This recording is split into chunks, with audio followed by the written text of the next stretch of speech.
G'day guys, welcome back to the Boundary Riders Podcast, episode 5 now. We just completed round 3. Big round 3, Geelong has gone none in 3 as well. Have not won a game yet, the reigning premiers. We've seen Collingwood making a couple of big statements in the first few weeks of the season. St Kilda also the other only team undefeated. And Sydney, big loss. Port got a massive loss against the Crows. And yeah, overall it was just a pretty big round 3. But now we get to round...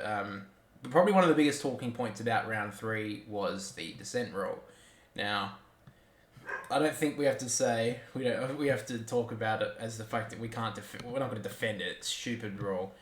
But you watched a lot of the games last week, Jack, and yeah, it was. I think the biggest one that probably was the biggest talking point was the Cornelio one. Yeah. Against Carlton. He put his arms out and said that wasn't a free kick or something to that extent. Yeah, no abuse, no even demonstrative act or anything. No, Not that I think even like Will Hayward in the Swans game against Melbourne. He didn't do anything. He was angry at the decision, but I mean, in the heat of the moment, I don't think that's. I think what do the umpires want the players to be, like robots? I don't think there's any other sport in the world that has umpires who pay dissent to the point of like AFL play, like AFL does. It's beyond belief, some of it. Like, you look at some, like, the soccer, and if you full on see the players do what they do, they'd be red card. You would have no one on the field. Yeah. You'd have no one on the pitch. It'd be amazing. Yeah, the fact is that in the Premier League and all those sort of leagues in soccer, players go up to the refs, touch them, handshake them, we'll touch them, we'll say, no, that's not a red card, we'll grab the card. Yeah. And it will, most of the time, it's like a yellow card. The AFL, you put your arms out and say, that wasn't a free, and you got a 7-point play from Carlton. When, by the way, the free kick beforehand should have been paid against Harry Mackay. He dropped the ball, should have been holding the ball. And you got to also think, it was, 5 points at that stage? Yeah, GW they hadn't kicked a goal in that second half, but before that goal that they got from the free kick. They had all the momentum, the Giants, and it was just blown away like that because of an umpire's decision. Because I don't know, it was. Yeah, well, recently the AFL actually announced in the first 3 rounds this is the highest attendances they've had ever. Yeah, that won't last very long if they start making decisions like that. No, it won't. That will kill the game. I think that's probably like the big call of the week. Like, I know some people will say, "Oh, it won't kill the game. You know, people will be fine. We'll get used to it." But we've even seen John Longmire come out today, and he said that he's told his players to not react to an umpire's decision. Like, I'm sorry, John, love you, mate, but you can't expect AFL people in the heat of the moment. I'm not saying that they should turn around and swear at them. I mean, who really cares if you get sweared at? Like, come on, man, I have a bit of thick skin. But if you get sweared at, I kind of get it. But to the point of saying that wasn't a free kick, in the heat of the moment, 5 points in front in the last quarter. Yeah, your ex-captain is like your heart and soul of the club, Cornelio, one of the heart and soul players, is like, that's not a free kick, and the umpire's like, oh yes, oh no, it's a free kick, that's dissent. No, bro, you fucking shouldn't be. You should not be umpiring ever again. Yeah, it was, and the thing about it was also that all the commentators and all that have been against it. Normally they say, oh, well, everyone gets one wrong, But this week, in the first couple of days since it's happened, they are saying it was bullshit. Yeah, I think it was Steve Johnson on Triple M even said that he shouldn't coach. He should never umpire for the next week. I think he should never umpire again. Yeah, I don't know why he paid the free kick to send. For the simple fact that, like, in the AFL to come out and give some sort of statement that made no sense whatsoever. What did they say in it? It was like to the extent of like it's the umpire's like perception of the decision. Yeah. So how fucking clear is that? Yeah. So how is that supposed to help for people watching? So maybe Ray Chamberlain will think players can throw their arms out in the air and swear at them, but then some other umpire will be a little bit distraught on the fact if a player says, "Oh no, I don't think that was a free kick." Yeah. It doesn't make sense. You have to have a full rule so everyone knows. So then it's right or wrong. Yeah. Like exactly. For every other rule in the game, if it's a high free kick, if you get taken high, it's a high free kick. If it was a high free kick, but then I determined it as, but if you get hit on the nose, it's not a high one. If it's anything above the nose, it's high, but anything below the nose is not high. But then if your decision was, anything above the hip height is high, like that doesn't make any sense. You can't give that sort of ruling to it. You need to say that umpire was wrong. Either you come out and say that umpire was right or that umpire was wrong. Yeah. At least then, I don't think he was right in any stretch of the imagination. But if you come out and say, yes, that was the right decision, at least then players, watchers of the game, commentators, all that sort of stuff know what the decision's going to be next week. For example, you can't have different rules. I think I put this post on Instagram. How can we change the rules every single week? Does any other sport in the world change the rules every single week? If you slide and hit someone's ankle in soccer, it's a red card. Yeah. If you tackle someone and they drop the ball in footy, one week, it could be holding the ball. The next week, it could be play on. The week after that, who the fuck knows? We're talking about every week. It's every game. Every game's different. Yeah, it's just ridiculous. The umpires should be... should be held up to a better standard. Yeah, and if a player has a bad game, he gets dropped. Yeah. If an umpire has a bad game, we're supposed to protect him and say that he's not made a poor decision. He's not had a poor game of football. No, we have to sit there and say, oh, they always get it wrong sometimes. Well, it's like, every now and then you get it wrong. We understand that. But you can't get it wrong every single game of every single round across every single year because the rules have changed. Now, I understand that it would be very hard in the heat of the moment sometimes to pay a free kick. I get it. Yeah. And sometimes at different stadiums, the crowds can be different sort of, it can be a bit hostile depending on what's happening. But you can't, if you have the right rules, if you've been trained well enough and you know the rules, you should, in the heat of the moment, have an idea of what the decision's going to be. For example, I know this is it's a very broad example, but let's say in the heat of the moment, a fireman has the chance to save someone in a burning building, and he's only got one chance to go and save someone. You can't say, in the heat of the moment he got it wrong, someone died.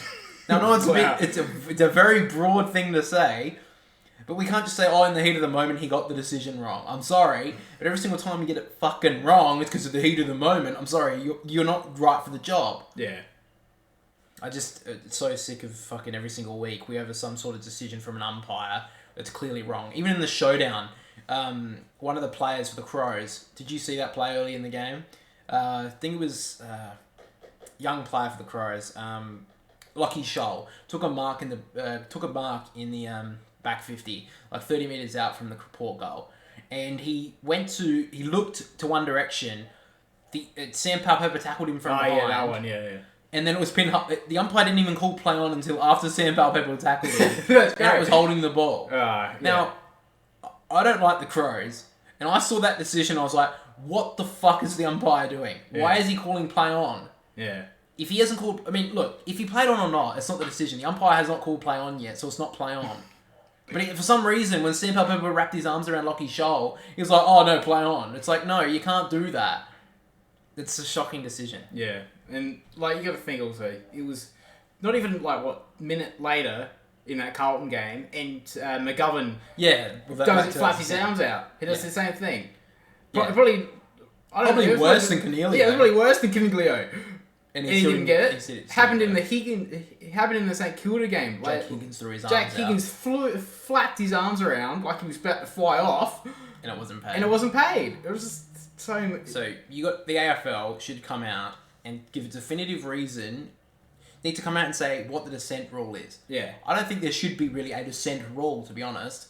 If someone is demonstratively swears at you or is really angry at you, or something like that, yes, pay the free kick. Okay, I still think players, supporters will get angry because occasionally it will be like, oh come on, I don't think in the heat of the moment. But if you swear at someone or whatever, I guess yes, it should be a free kick. Yeah. Give it away.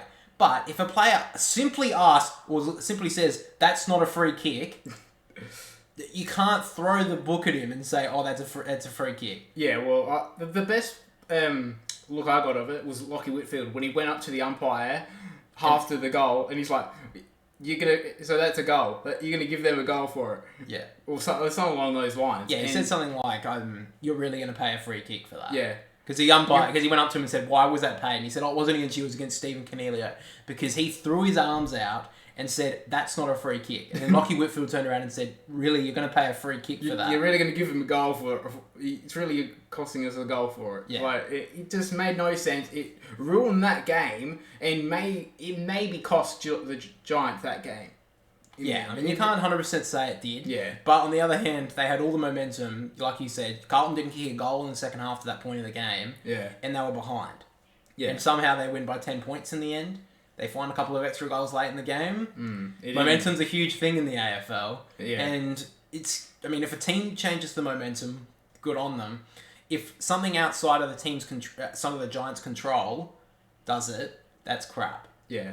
I just think that was ridiculous, and I can't believe the AFL didn't come... I mean, I can believe they did it, but I still can't believe that they will not come out against a decision from the umpires and say, that was the wrong decision. Yeah. Just come out and say, it was wrong. What's going to happen? They won't change the decision. We're not asking for you to change the decision. We're asking you to give us some clarification on the ruling.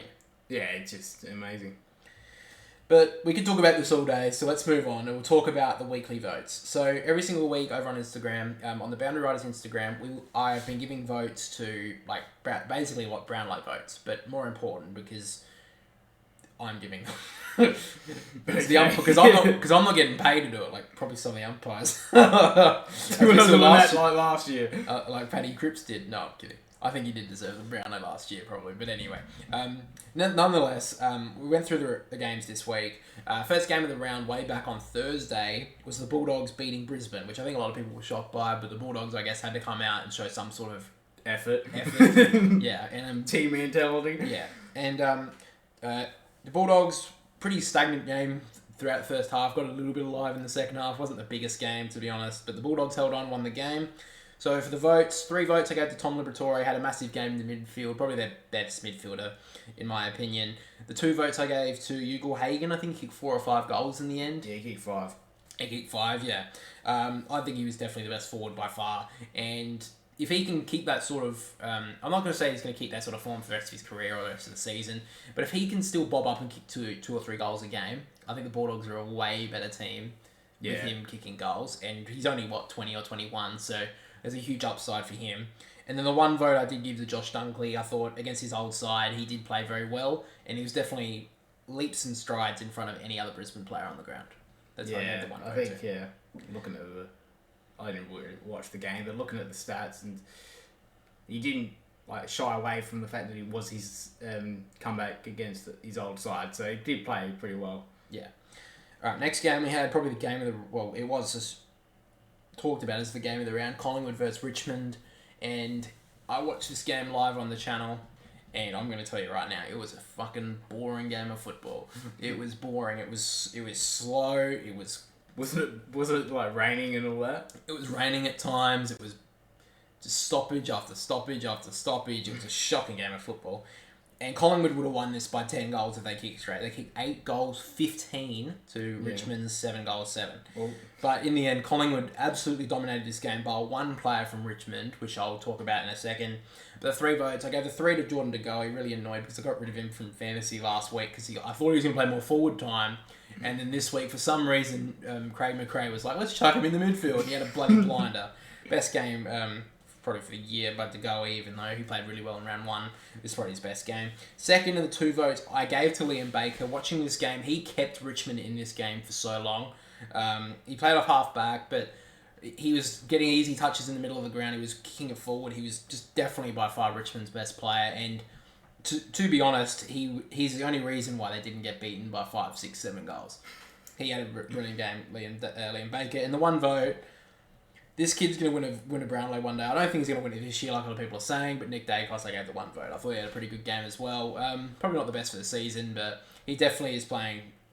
he's definitely had a great start to the year. And short of an injury, he's going to poll very well. He's going to poll, I think, pretty well in the Brownlow. But we'll have to see how well. We'll have to see. There is so much talk about him, though, that I think the umpires will take notice of him definitely throughout the rest of the year. Because there's so much talk about him that they'll keep a closer eye on him, and maybe he will poll 15, 20 plus votes this year. Yeah, I think he'll poll. The way he's going, he'll finish in the top 5, but yeah, we'll see what happens. Yeah. All right, next up we had Hawthorn versus North Melbourne. I was very surprised on the fact that Hawthorn were going to win a game this year, and I don't think they'll win many others. I think the fact that North Melbourne lost their two best midfielders in this game, Jai Simpkin and Luke Davies-Uniacke, before the game, is a massive... That's huge. I mean, if any team in the comp lost two of their best midfielders, I think many teams would struggle to win. But on the other hand, they were playing the VFL Hawks. They were playing a shocking team. They should be winning this game, North, if they want to have any sort of credentials going in the next couple of years. So I think it's a very poor loss from them.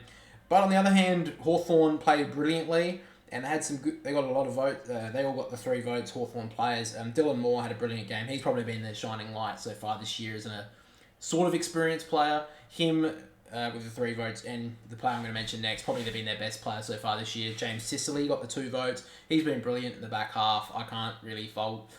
I can't believe that Hawthorn just let go so many players, because he's basically their most experienced player now. Yeah. I think he is he should have been chosen as captain, which he was. So I think that was a good decision. But you can't let every single experienced player go and leave him as your most experienced with... I mean, obviously Luke Bruce, but he's basically your most experienced player that's going to be there for the next 5 years.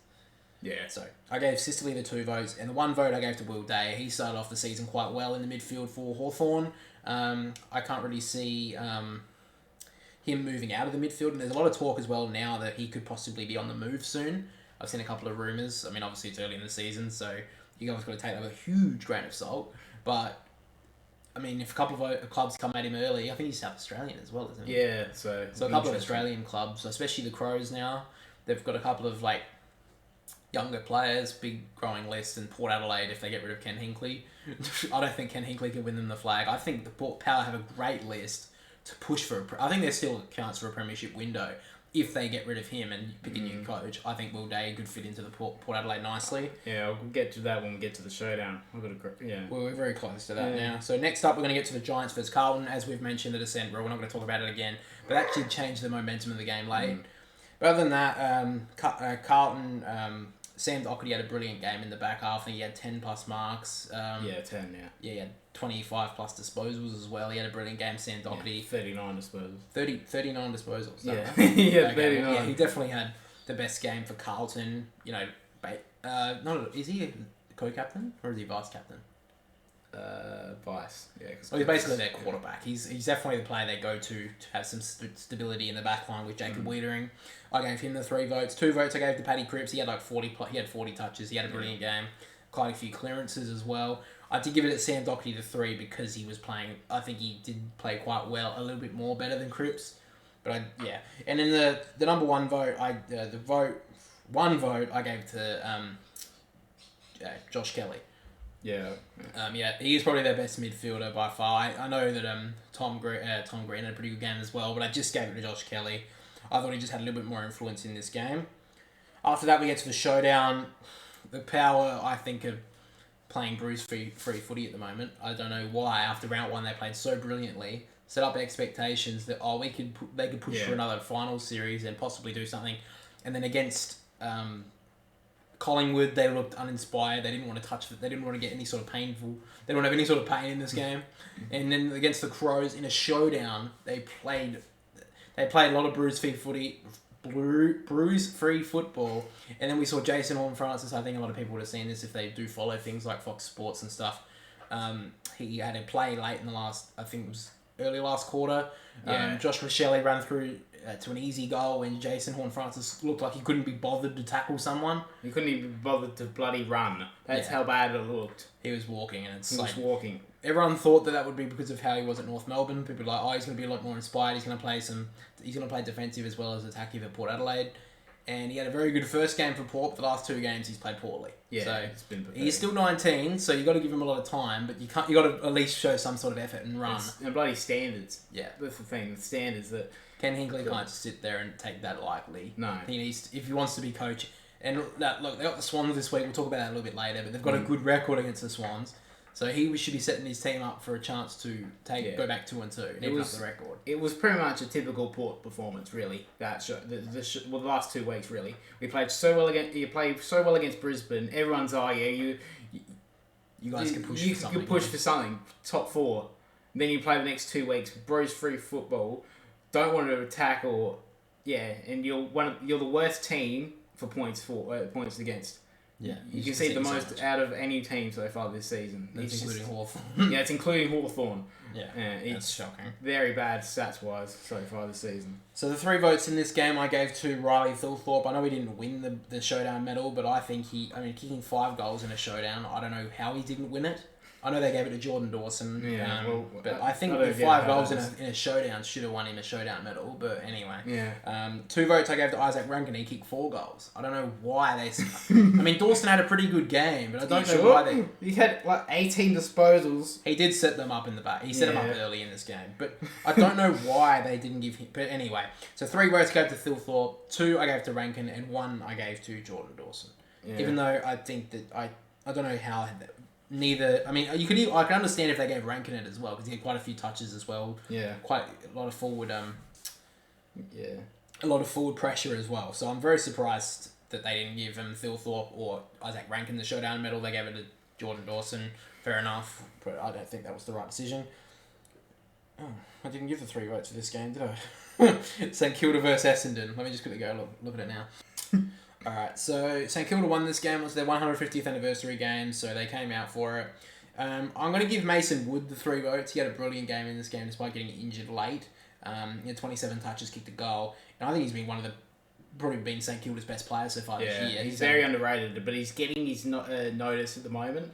Yeah. So if they say he could be fit for this week to play against, who are they playing? The Gold Coast. Yeah. So that'd be big for them to have him in.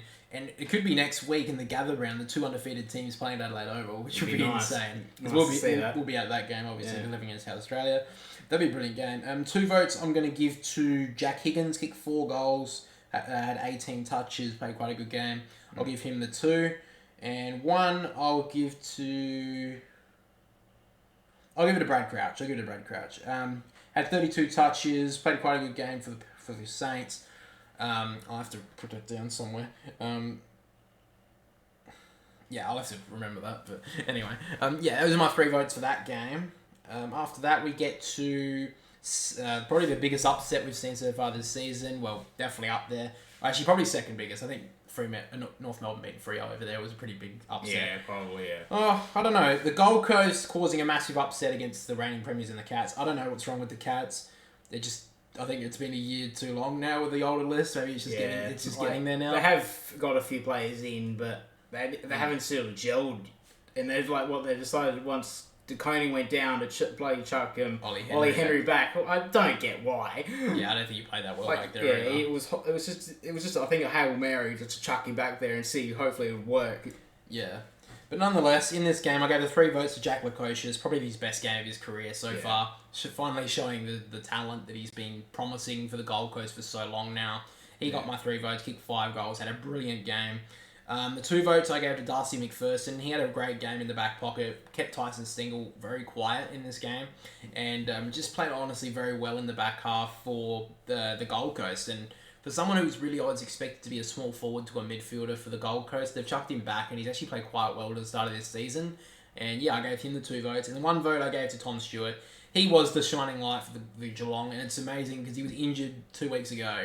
And he came back earlier than expected and had a brilliant game. So I gave him the 1 vote, and that rounds out that game. After that, we get to Melbourne versus Sydney. I think this is a huge loss for Sydney. Obviously, it was 50 points, so it is a big loss. But I think this is more than that. The fact that they lost the MCG again is not good. And the fact again, and I mentioned this at the start of the year for Sydney, Buddy Franklin is not the answer to everything. You got to stop going to him. In this game, I watched this game fully. The amount of times that they were so buddy-centric at the age of 36 years old, kick it to Logan McDonald, kick it to someone else. I'm sorry. Buddy Franklin should not be the one who is relied on. Sydney cannot win a premiership if Buddy Franklin is in this lineup, because Sydney do not look anywhere else when going inside the forward 50 other than Buddy Franklin. Yeah. We saw against Hawthorn. Now, yes, it's Hawthorn, but for Christ's sake, Sydney looked so dangerous up forward because they were looking for Joel Amati. They were looking for Logan McDonald. They were looking for the smalls. When you're looking for Buddy Franklin, and yes, he is the best forward we've seen in the last 20, 30 years. Probably one of the best forward I've ever seen. Probably the best you've ever seen. Best tall forward. But he's 36 now. You can't look for him to kick you a winning score. No. Now, I think he kicked 2 or 3 in this game. But the fact is that was because they were looking for him all the time. Yeah, the stat was, I think, in the game that they looked at Buddy 10 times, Joel Amati once. Yeah. He kicked 5 plus last week. He kicked 4 the week before, Yeah, 4. And Logan McDonald kicked 5. Yeah, that's it. Logan McDonald hardly sided it last week. And Joel Amati hardly sided it this week. I think Joel Amati actually played quite well on the ruck. We'll talk about Peter Laddams a little bit later. Well, actually, no, we're going to talk about him now. What the fuck is he doing in this team? He's the only ruckman in this team. I know I'm ranting about the Swans, but I'm going to go for it. What the fuck was Peter Laddams doing in this team? He is so fucking useless half the time. He is supposed to be there. I'm sorry, bro. You left Port Adelaide. I'm sorry they got rid of you, but now you're at the Swans. You got to play for a different club. I'm sorry. I know he was a huge Port man. He didn't want to leave Port Adelaide, but they kind of kicked him out. I get it. I'm sorry, but you got to move on, man, and you got to play for a new club. If you're not willing to play for Sydney, if you can't get a spot at Port Adelaide, go play for the Sandful. I'm sorry, but you got to play better than what you did last week. You had a horrible game against Brodie Grundy.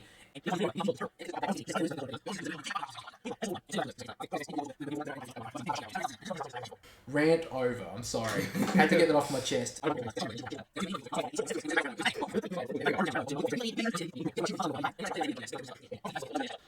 But then we get to the final game. I may even cut half that out because that was just made no sense whatsoever. But to the final game now, we got to the derby.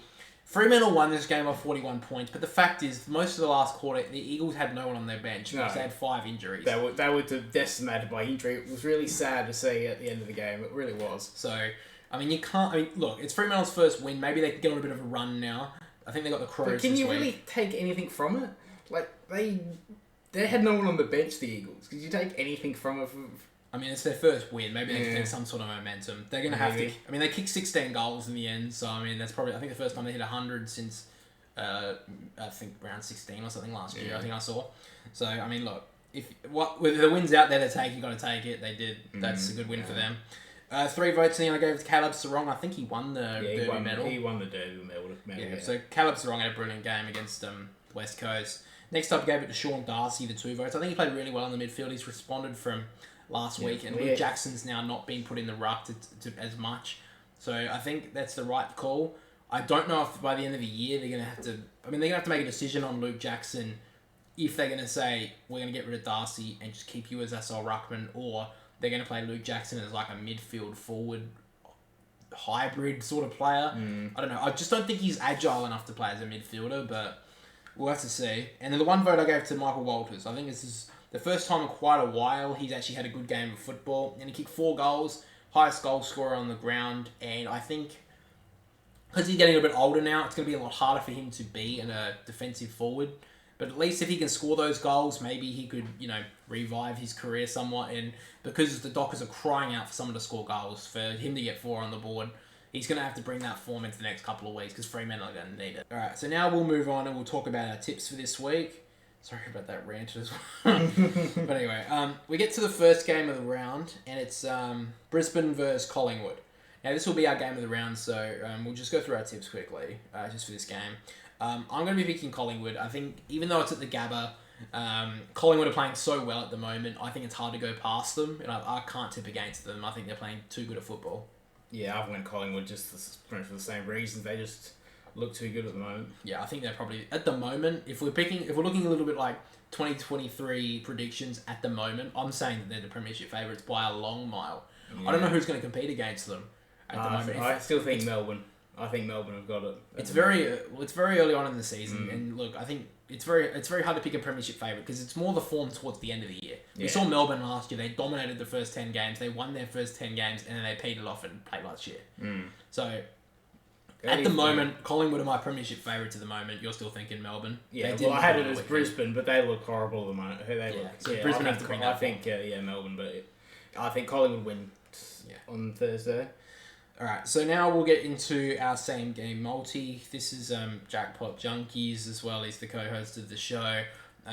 Make sure to go follow him over on Instagram, Jackpot Junkies, as he puts multis up for every single AFL game. He saves the game of the week for us, and we get the first scoop of it basically, because I think it comes out before. Does it come out before? Yeah, so if you guys want to see it for the game of the round, this is the game also I'll be streaming on this channel. But for now, we'll get into the multi for Brisbane versus Collingwood. Yeah, so last week it was pretty horrible. I don't think we won anything, but it's a new week. We're going to win some money this week. New opportunities. Yeah, new opportunities. New worth. So we'll go with the first one for the... it's about a 7-legger. So it's a big one. John Noble for Collingwood, 15 disposals. He's done it every week this season. So confident in that one. Jack Crisp, 20. He's done 20 each week, each game this year. Last 2 times he's played Brisbane, he has got 30, but we'll go for 20 just to be safe. Jordan De Goey has got for 20. Pretty safe. Hopefully he does play midfield this week, but the last 2 times he's played Brisbane, he's got 20 plus, so confident in that one. Then we got Mitchell for 25. He has got 25 the last 2 weeks. And last time he played Brisbane when he was in the Hawthorn colours, he got 36. So I'm pretty confident in that one. Just be hopefully that he keeps that form that he's got. Lucky Neal for 25. I'm confident in that. He seems to just find the pill when he's playing good. But he does normally rely on Brisbane playing well for him to get the disposals. Because he only got 20 in the game against Port in the start of the season. But he has got 30 the last 2 weeks. And 25 the last 2 times he's played Collingwood. And then we've got Jack Gunston and Myercheck. They have both kicked goals in every game so far this season, so I'm pretty confident in that one as well. Those 2 as well. So he's kicked 1 goal for the multi-round. Yeah, they both kicked goals in goal. 1 goal any time. Yeah, goal any time in each of their games so far this season. So that's my 7-legger. And always gamble responsibly. As always, guys, make sure to gamble responsibly. Next game we get up to is who's the next game? Carlton versus North Melbourne. This is the Easter Friday game. Yeah. Look, North Melbourne are playing quite well at the moment. I mean, look, they did obviously lose last week, but they've got Davies Uniacke. Looks like he'll come back. I think Josh Simpkin is he out for 2 weeks? I think it's a wait and see, but I think it's likely that he'll miss. He was suspended. Was he? Yes. Oh, sorry, no. I think they're challenging it, aren't they? No, he got suspended last week. Oh, right. Right. Oh, I can't remember. Fuck, it's been too long.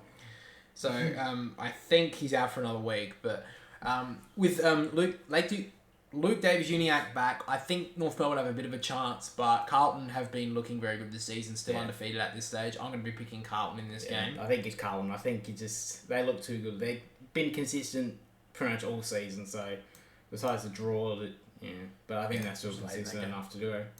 Next up, we get to the Crows versus Fremantle. This is Saturday afternoon. In Adelaide Oval, I think this is a pretty obvious one. I'm picking the Crows to beat Fremantle. The Crows looked good last week against Port Adelaide. Fremantle, they got a win, but as we mentioned, they were playing a depleted West Coast. Yeah. Fremantle did win this game last year when these two played over at Adelaide Oval in the last Heath Chapman by Heath Chapman, but I can't see the Crows losing this game. I think that they got the win 3-0, but they, like we just said, Eagles were decimated by injury. They had 6 or 7 players, so the Crows have played pretty well, consistent footy. Besides maybe a half of footy in the first two games, so I think the Crows win. Next up, we get to my certainty pick for this week, which is I'm going to be picking Richmond to beat the Bulldogs. I have yet to get a certainty pick. As you guys know, we'll be doing certainty picks throughout the first 3 rounds. And at the end of the tipping here, we'll actually be showing the fact, because I've missed every single one so far, we've had to wax our arms, which we did before we started, and I had to eat chili as well. So if I lose this one, I think I have to pay for your petrol next. We only picked 5 challenges for certainty picks because we thought this was going to be easy. But the first 4 rounds, we've been horrible. He's only got 1. I've got none of them. But I am confident, knock on wood, that Richmond will beat the Bulldogs. I think Richmond have played quite well this year. I think the only time they've looked the poor is against Collingwood, which I think are the benchmark of the competition at the moment. I think the Bulldogs played well last week against Brisbane, but I mean, if they're going to have to back it up. Yeah. I just don't know if they can. So I'm going to be picking Richmond in this game to win against the Bulldogs. Yeah, I've went Richmond. I just think that, well, yes, they won last week, the Bulldogs, but Ugle-Hagan kicked 5. He's a third-year player. You can't expect that every week. Yeah. And let's be honest, I still think the mentality is that they're not going to defend. I don't think you can trust them to defend every single week. Yeah. So I think Richmond, they've shown a bit of trust so far this season with a couple of good wins. So. Yeah. Alright, next up we got St Kilda versus the Gold Coast. Gold Coast obviously recorded their first win of the season, which was a big one for them. But St Kilda undefeated still, and if they win this one, they're going to be playing an undefeated match against Collingwood next week. So I think St Kilda will do this. They're playing brilliant footy at the moment. I'm going to be picking the Saints to beat the Gold Coast. It's in Melbourne as well, so I think that gives St Kilda much more of an opportunity. I think they'll go 4-0. Yeah, I think they'll go 4-0. They just look very defensive at the moment, but they look disciplined. They haven't looked disciplined in the last 5 or 6 years under different coaches. Under different coaches, but they look disciplined, and you just can't trust the Suns to play well every week. And I just don't think they're going to do it. So I think St Kilda will win pretty convincingly at home. All right, next up is the Swans versus Port Adelaide. Obviously, the two teams we support. I support Sydney. He supports Port Adelaide. Both teams coming off pretty poor losses.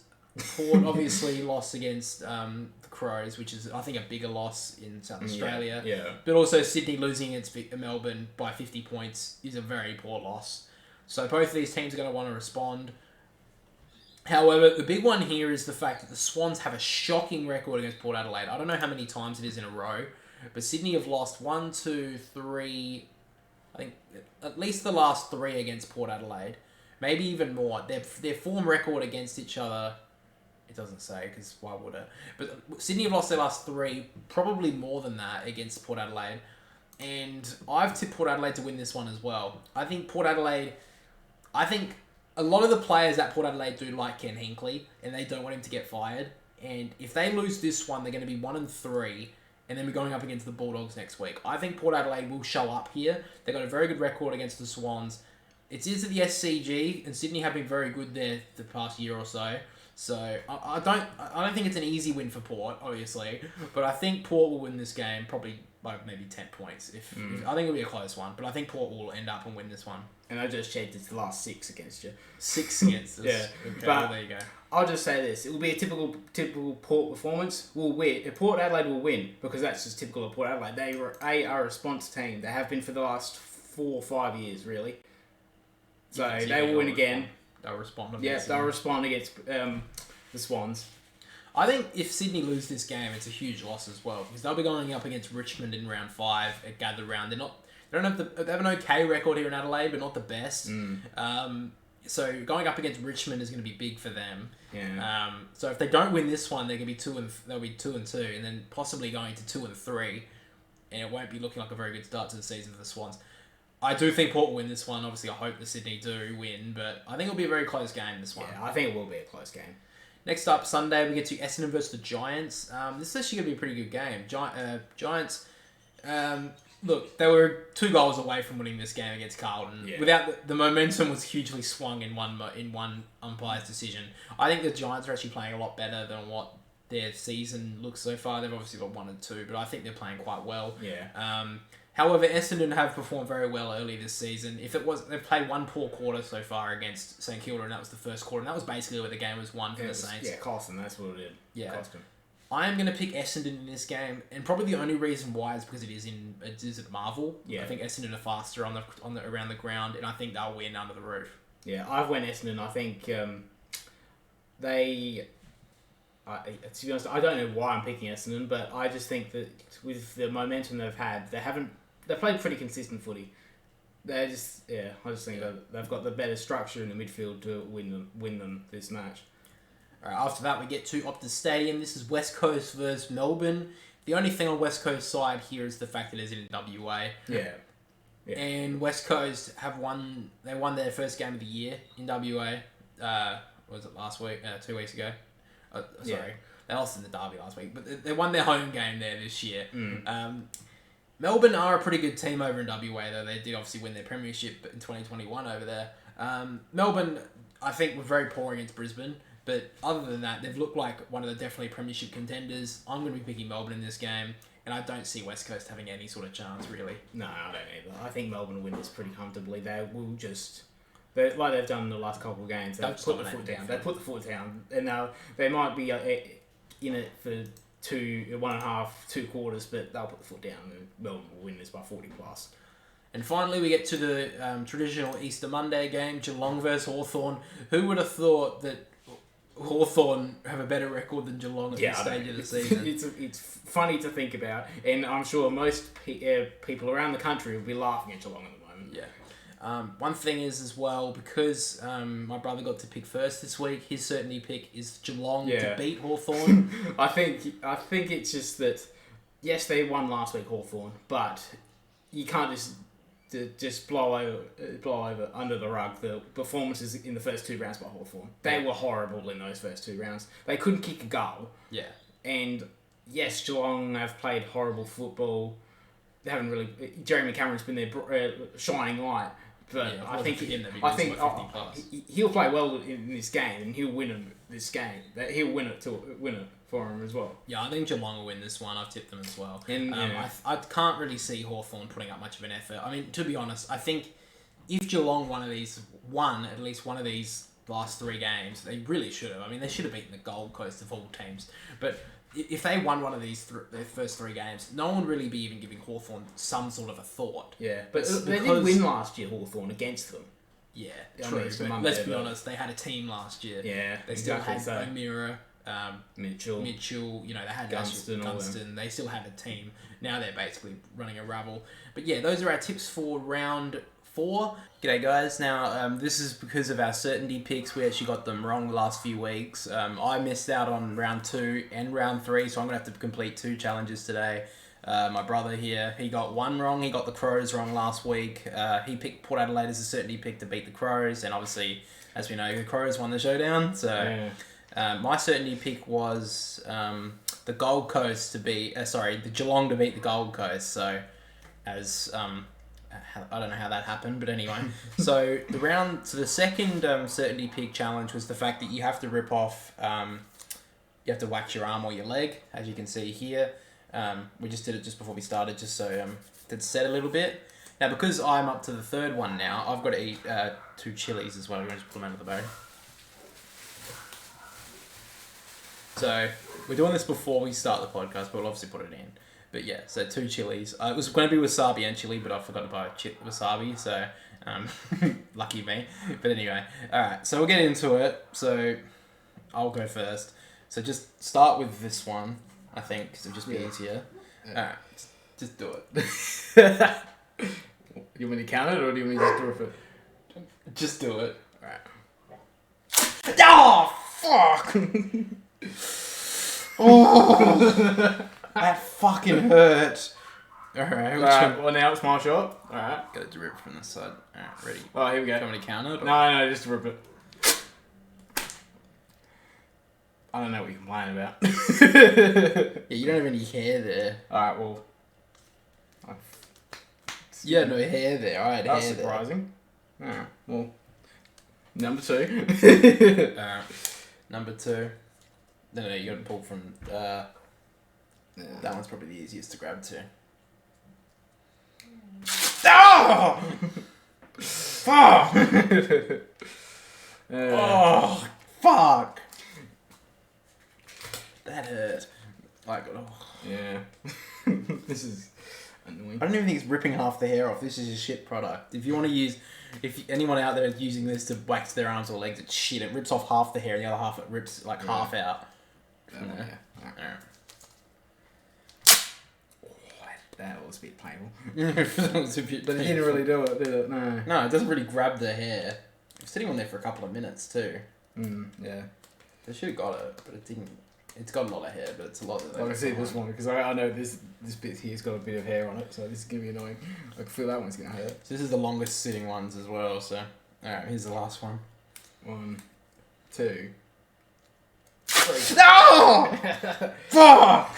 That one got a bit. Oh yeah, that got a lot. Oh, fuck. That hurt. And it didn't even get it all, because there's heaps of wax still on my arm, so now I'm going to have to wash it off. Ugh. And I'm going to be chilly after this. Fuck this shit. Alright. You ready? Yep. 3, 2. Oh, that's hot. Oh, they got a lot of hair. Look at that.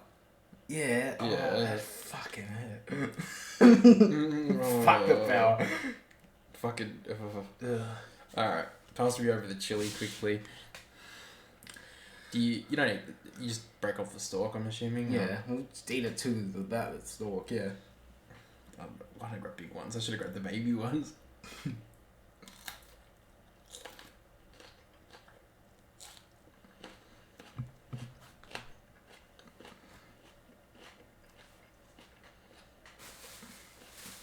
I'll probably eat all of them at once.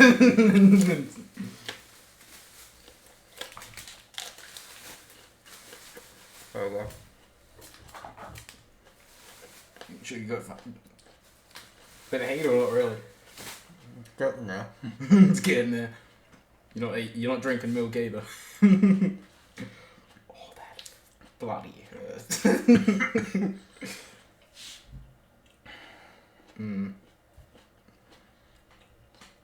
Wow.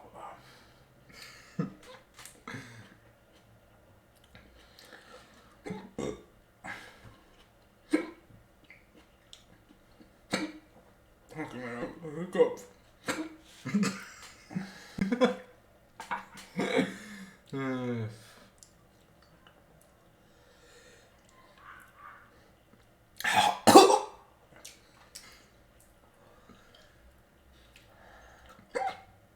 god.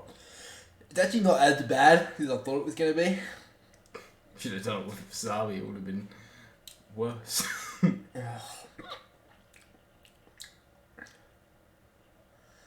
It hurt, but not that bad. The waxing was way worse. Alright, back to it.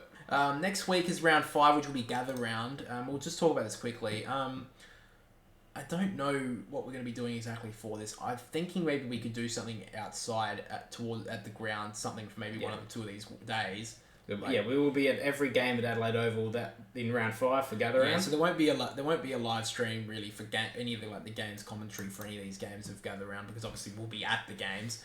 But we've got I think it was the 4-day ticket or whatever the hell it was. It's actually quite cheap considering, but I think Gather Round's actually going to be a really good. I think it's a really good thing that we just stole from the NRL basically. But I think it's a great initiative. I wish it was this week because it's Easter, but. I guess next week's going to be good. There's a couple of really good games for Gather Round. We'll be if anyone is watching this and has any ideas of what we could do for Gather Round, we are in South Australia, so make sure to let us know in the comments section. But now we'll move into, I think it's just the fantasy stuff. We'll get into the fantasy stuff. Alright, so AFL Fantasy, I'm sure most of you guys, I think most people who watch the AFL now, who have some sort of who are pretty big fans of the AFL would do AFL Fantasy by now, or Super Coach. Well, at least know what it is. At least know what it is. Yeah. All the nerds do it. All the AFL nerds. Yeah, I actually scored pretty well last week. Finished in the top, I think it was top 1,500, 2,000. So not as good as my first week, but this week I got 2,146. So that's pretty good for me. My shining lights were Doherty had the 136. I had him. Forward line did pretty well as well. I was a bit disappointed by Zeebel's effort. He only got 78. But, considering last year he didn't really do that well, because he played, I think, more midfield forward. Now he's playing. So now he's playing in the defence, which I think is a great idea. Great to see Sean Darcy play really well. I think that's what the role that Fremantle need to play him as. Warple and Callahan, the middle price players that a lot of people got. Warple had both these guys had pretty big round ones, so that's why we were very happy about them, but now they've just petered off. Will Setterfield, he had a poor game, but the fact is, he had a poor game in the first quarter. I think he only had 5 to quarter time, or maybe 10, and he got 88. When Essendon looked good, he's scoring well. He got 88, so I'm a bit disappointed by that. And Constable not being in, I don't see him being in this week, because they won, obviously. So I've had to get rid of him. So my trades for this week were not them. Hang on, sorry, it's just fucked around. Alright, there we go. So my trades for this week is I've got rid of Finn Callahan for Josh Fay. I think Fay, Yeah, Josh Fay. The reason why I've got this guy, now look, it will change. He's a 200k player, so this will change if someone else debuts and he doesn't. But this guy had 40 touches on the weekend for the GWS reserves, and I think he scored 170 fantasy points. So he dominated. Seeing the Giants did lose, I'm sure they're going to try and get this kid in the team. If they don't and they pick someone else as a rookie, I was going to get Van Rooyen from the Demons, but I needed more money for my next trade, so I just got Faye now. And my next trade was out of Warple or Constable. If Constable is in, I will keep Constable and change my trade for get rid of Warple. But for now, I've got rid of Constable and I've got enough money to get Tom Stewart. Now, the reason why I got Tom Stewart is the fact that his price has dropped pretty considerably from round one. He's dropped like, I think, 80,000 since he started the season. Obviously, in round one, he only got 14 or something because he got injured. But obviously, in his first game back, he got 120.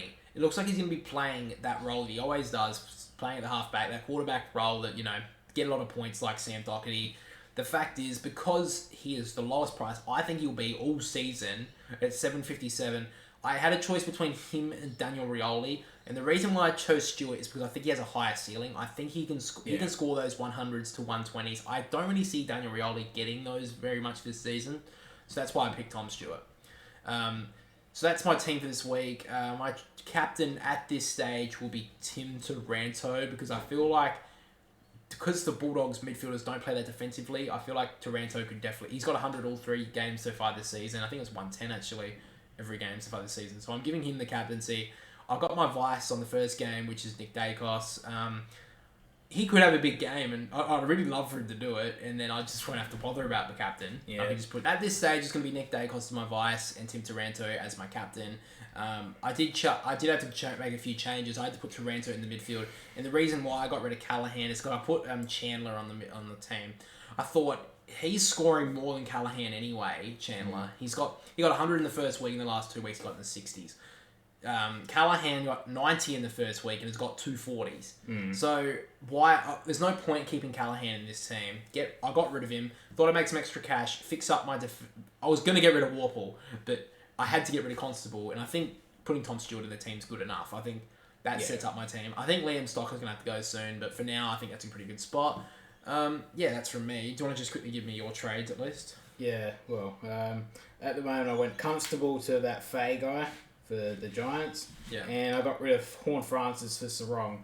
So you were able to put Taranto or someone from your midfield into your forward line to swap for Horn Francis? Yeah, I put Dunkley into my midfield. Into my forward line. Yeah, I'm just annoyed because I was going to do Filippo because he's not scoring anything more than 50. So I was going to do Filippo, but I needed the money for the... because Constable didn't play. So if Constable plays, I'll change that and get... I'd like to hope that he does, but the thing is, the Gold Coast played so well last week, and they had Powell in their team, and I can't remember, Farah came back in. So I think basically, if Constable's going to come back in the Gold Coast lineup, Farah or Powell have to be dropped, and maybe Farah will be, but I doubt it considering they just won. Unless one of them are injured, I think he gets. He wasn't even picked as a sub last week, so I think that's what I was kind of hoping for. That maybe they'll just dropping him to the sub, but But the thing also is that Luke Pedler got suspended, and they're not challenging it because they didn't want to. With all the concussion, he got 1 week. He got 1 week, and I think you can put him on your bench for a week. But I don't want to put Filippo on the team, so that's why I kept him on my bench. Yeah, and the reason why I don't think anyone's going to get rid of Luke Pedler because they know he's going to come back, and he's still got a lot of price to gain. He's only 343 at the moment, so he's got a lot to gain. But I think that's all we have for this week of the Boundary Riders podcast, guys. Like I said, the live stream this week will be for the Brisbane Lions Collingwood game. Make sure to let us know down below if you have any ideas for what we could do, because the gather round coming up next week. We probably will have a podcast earlier in the week to come out, but if you have any ideas of what we could do, because we won't be having any live streams the next week for the games, like commentaries. So if you have any sort of ideas, make sure to let us know. Make sure to follow us on Instagram, TikTok, Facebook if any boomers are watching. And thanks for watching. But for now, we'll catch us all next week. Yep, see you later, guys.